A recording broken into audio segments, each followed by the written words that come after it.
cha Amaika. Kongamano la Africa Forward Summit jijini Nairobi limeipa fahari nchi ya Kenya. Kongamano hili limeonyesha kwamba bara la Afrika lina uwezo wa kuwapokea wageni mashuhuri ulimwenguni, Kenya ikitoa fahari hiyo. Ni kongamano ambalo lilishuhudia takriban marais 30 na viongozi wakuu wa serikali mbalimbali barani Afrika na ulimwenguni. Kenya ilipata fahari ya kujitukuza kwa watalii wa ndani na nje ya nchi. Hata hivyo, kiongozi wa chama cha DCP Rigathi Gachagua alipuuzilia mbali kongamano hilo, akisema lilikuwa jukwaa kwa serikali ya Kenya kuwadanganya wageni na kujiosha kutokana na sifa mbaya ambayo imejipaka kwa ngozi ya taifa hilo. Aliyezungumziwa sana katika kongamano hilo ni Rais wa Ufaransa Emmanuel Macron. Huyu alionekana kuwa mgeni mkuu wa kongamano hilo. Alipata nafasi ya kutangamana na Wakenya, hasa wanafunzi. Kuna jambo la kusema kuhusu Rais Emmanuel Macron. Huyu alifanya mazoezi na mwanariadha mahiri Eliud Kipchoge.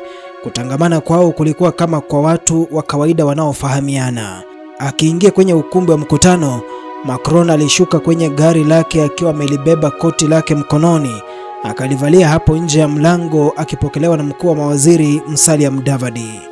Lililoibua mjadala ni hatua ya Rais Macron kuchukua kipaza sauti na kuwanyamazisha wageni katika ukumbi wa mkutano. Hatua hii imeleta maoni mseto, baadhi wakisema hiyo ni kuonyesha madharau kwa Waafrika nyumbani kwao Afrika. Wengine wanamsifia kwa ujasiri na kuonyesha msimamo, hasa mambo yanapoonekana kwenda mrama. Sauti ya Kipenga inazungumza na wanaomkashifu Rais Macron kwamba alikosa heshima kwa kukosoa Waafrika kwenye ardhi yao. Wanauliza, inawezekana rais yoyote kutoka Afrika awazomea wazungu ilivyofanyika na Rais Macron?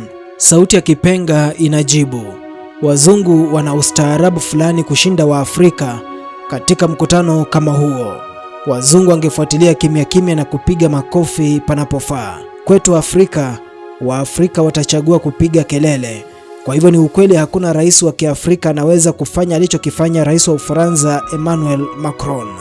Tena tuseme, maadili ya uzunguni yameyashinda maadili ya Afrika ikija katika mikutano ya makongamano kama hiyo.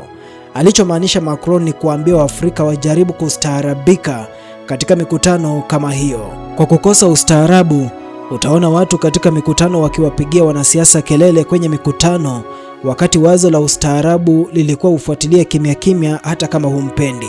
Kongamano la Africa Forward Summit lilikuwa funzo tosha kwa Waafrika kujihoji kimaadili, hasa kwenye mikutano ya haiba kama hiyo.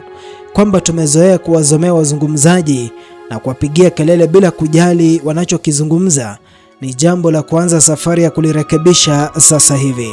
Tumepuliza kipenga. Mimi ni Nelson Songa.